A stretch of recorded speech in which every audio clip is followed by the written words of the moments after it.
Ladies and gentlemen, this is the story about 18 seafarers who have been stuck in Iran since December. The deteriorating condition of the detained vessel MT Valiant Roar has now sparked serious concern as family of 18 Indian seafarers plead for urgent intervention. Now, with engines and generators defunct, sanitation collapsed and all communication cut off, families fear for their loved ones' safety. Intercepted by Iran's Revolutionary Guard in December, the vessel remains in custody, raising one pressing question: will the authorities finally act? Ladies and gentlemen, back in the month of December is when they were taken into custody. It seems there were charges that were leveled against them, and the charges were of diesel smuggling. But thereafter, there has been absolutely no communication that has taken place between the family members and the company owner. MT Valiant Roar is basically a vessel that is owned by a Dubai-based company, a company that we have also tried getting in touch over the last several weeks. But there has been absolutely no response that has come in. Over the next couple of minutes, I'm going to take you through each of the testimonies to get you a sense of the ordeal that the family members are facing. Fresh alarm bells are ringing over the deteriorating condition of the vessel Mount Valiant Roar, with families of 16 detained Indian seafarers urgently seeking emergency evacuation. The families have appealed directly to PM Narendra Modi, urging immediate intervention to ensure the safety and repatriation of their loved ones. Communication with the crew has remained cut off since the vessel was intercepted, deepening anxiety and uncertainty among the family members back home. Sources speaking exclusively to Republic TV reveal that the condition of the ship has worsened significantly, making it unsafe for the crew to remain on board. हमारा बेटा Vijay Kumar विलियंट road ship पर captain पद पर तैनात है। वो पिछले 8 दिसंबर से और 2025 तक ईरान ने जो है बंधक बना हुआ है और उसके 15 साथी भी भारतीय उनके साथ हैं। हमने बार बार प्रधानमंत्री और विदेश मंत्री से प्रार्थना की है कि इनको 16 के 16 भारतीयों को जल्द से जल्दी ईरान के बंधक से छुटवाकर जल्दी हमारे भारत देश में लाया जाए। हाँ जी, सरकार से मेरी एक बार है कि मेरा बेटा विजय और उसके सब साथी घर पर आए जल्दी से जल्दी अपने बच्चों के पास, ताकि उसके माँ बाप और बच्चे रो रो का बहुत बुरा हाल है, ताकि वे हमारे से देखे नहीं जाए। मेरे फादर का नाम कैप्टन विजय कुमार, वो एक प्रोफेशनल इंडियन सीफेयर है। उन्हें 2 महीने पहले ईरान में डिटेन किया गया है। वे सिर्फ अपनी ड्यूटी निभा रहे थे। ये मेरे लिए और मेरे परिवार के लिए बहुत स्ट्रेसफुल सिचुएशन है। मैं उन्हें बहुत मिस करता हूँ। मैं माननीय प्रधानमंत्री जी से यही रिक्वेस्ट करता हूँ कि उन्हें अपने घर जल्द से जल्द पाया जाए। मेरे बेटे का नाम मंजूर अहमद अंसारी है। ओलियन रोड में शिप में काम कर रहा था। वहाँ से ईरान वाले लोग पकड़कर ले जाके जेल में डाल दिए हैं। मोदी जी से निवेदन है कि बच्चों लोग को जल्द से जल्द छोड़वाइए।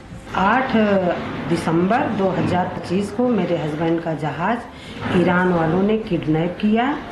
1 महीना तक उन लोग को जहाज में रखे। उसके बाद 6 जनवरी 2026 को 12 लोगों को किसी बहाने से बोले आप ले चलते हैं। उन लोगों को ले गए, जेल में डाल दिए 12 लोग को, और 6 लोग जो है शिप पे अनबोर्ड हैं।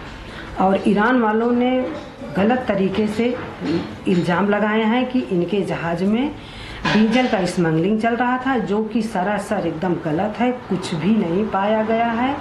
मेरा जो है अपने गवर्नमेंट प्रधानमंत्री मोदी जी से और विदेश मंत्री एस जयशंकर सिंह से मेरा विनम्र निवेदन है कि हम लोगों की सुनवाई की जाए।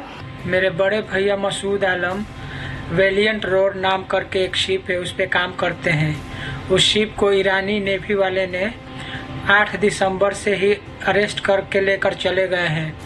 हमने अपने प्रधानमंत्री श्री नरेंद्र मोदी जी से और डॉक्टर जयशंकर जी से कितनी बार गुहार लगाया, लेकिन अभी तक कोई मदद नहीं मिला है हम लोगों को। जब जहाज दुबई से चली 8/12/25 को इंटरनेशनल वाटर से ईरान के नेवी ने गोलीबारी करते हुए जहाज को किडनैप कर लिया। किडनैप करके सभी जितने क्रू मेंबर थे उनको बंधक बना लिया।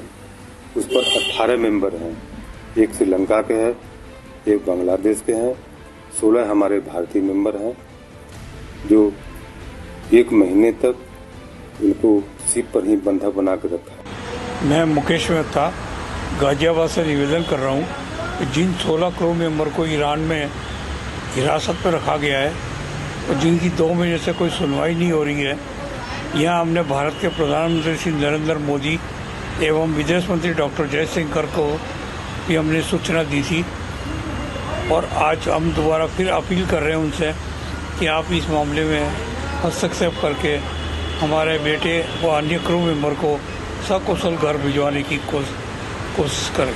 मेरा नाम सुशील कुमार है, मेरे भाई का नाम विशाल कुमार है। वो मर्चेंट नेवी में जॉब करते हैं और जिस शिप में काम करते हैं उसका नाम है MT वैलिएंट रोवर। उसमें कुल 18 लोग मौजूद थे।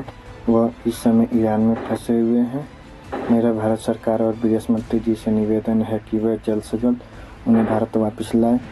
The vessel's main engine and generators have completely failed due to the lack of spare parts, leaving it without essential power. Basic sanitation has also collapsed. Toilets and non-functional hygienic conditions on board have deteriorated sharply, triggering serious safety concerns. But despite repeated appeals over the past several weeks, families claim no positive response has come from the authorities or diplomatic channels so far. The vessels was intercepted on December 8, 2025 in international waters near the UAE's Dibas port, after which that 16 Indian crew members were taken into custody by Iran's Islamic Revolutionary Guard Corps. Well, in fact, it's been almost 2 months since they've actually been detained. And what is even more shocking is that they've been in that same very vessel. Some of them have been taken into custody. Now, in fact, we've reached out to the family members, and after much persuasion, we've finally been able to reach out to those who have been detained. Now, it appears that the condition inside the vessel is only worsening by every passing hour, with no perhaps access to food, water, and that is the reason why they're making yet another appeal. Now, this is the appeal that they're making to the government of India with regards to urgent intervention. These are the crew members on your screen.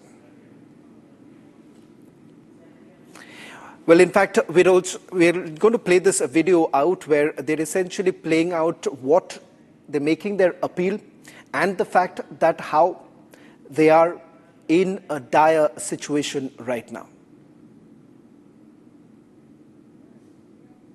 Good afternoon sir.